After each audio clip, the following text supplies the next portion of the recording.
Oui, je vous remercie, Monsieur le Président.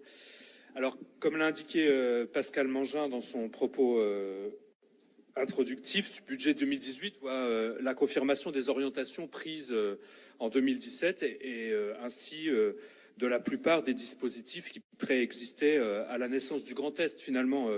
Et voilà pourquoi, d'ailleurs, nous avons jusque-là voté les budgets 2016 et 2017 parce que, et nous le reconnaissons sans difficulté, vous avez su tirer le meilleur de ce qui se faisait en Alsace, en Champagne-Ardenne et en Lorraine.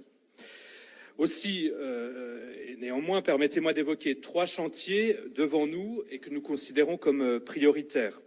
Vous l'avez évoqué, la naissance en 2018 d'une agence culturelle régionale dont les missions et la gouvernance sont encore au travail, mais qui devra surtout, à nos yeux, non pas être un outil au service de la région, mais un outil au service des acteurs culturels, entièrement dédié à l'accompagnement des équipes artistiques. Le deuxième chantier que nous souhaiterions voir s'ouvrir est celui du bilinguisme. La vice-présidente en charge tout à l'heure en a parlé, et j'ai bien entendu ce qu'elle a dit. Ce bilinguisme dont nous voulons être les promoteurs aussi, notamment au regard, vous l'avez dit, Madame la vice-présidente, de nos identités diverses, de notre situation géographique. Cependant, il nous semble qu'une évaluation doit être sérieusement entreprise pour une meilleure utilisation de l'argent public. Une certaine dispersion des moyens entre l'OLCA et le Conseil culturel d'Alsace, par exemple, nous fait craindre peut-être un manque d'efficacité des actions entreprises. Mais Monsieur le Président, j'ai vu que vous aviez mis récemment en place un groupe Alsace qui pourrait peut-être s'interroger sur ces questions-là. Et de la même manière, nous souhaitons pour 2018 la définition d'une véritable stratégie régionale pour l'apprentissage de l'allemand, alors qu'un rapport, j'imagine que vous en avez tous pris connaissance, vient d'indiquer que plus d'1 million d'emplois étaient non pourvus outre-Rhin.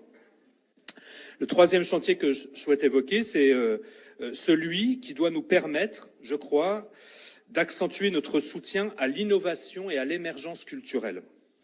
Nous savons tous ici qu'une large majorité des crédits régionaux en matière de culture est destinée aux grandes institutions culturelles. Il ne s'agit pas de remettre en cause cela, il faut au contraire saluer et conforter notre soutien. Mais je crois qu'avec elle, d'ailleurs, nous pouvons repenser nos priorités et mettre l'accent, plus encore, sur les jeunes porteurs de projets, sur les émergents, les innovateurs de tous ordres, les défricheurs, les alternatives fécondes, qui à la fois, certes, définissent souvent notre époque, mais aussi dessinent notre futur. Voilà, très brièvement, mais nous souhaitons pouvoir en reparler dans les semaines qui viennent, les quelques pistes que je voulais évoquer, en vous confirmant donc notre vote favorable, mais je l'espère qu'il ne doit pas vous exonérer d'entendre notre message. Je vous remercie. Merci bien.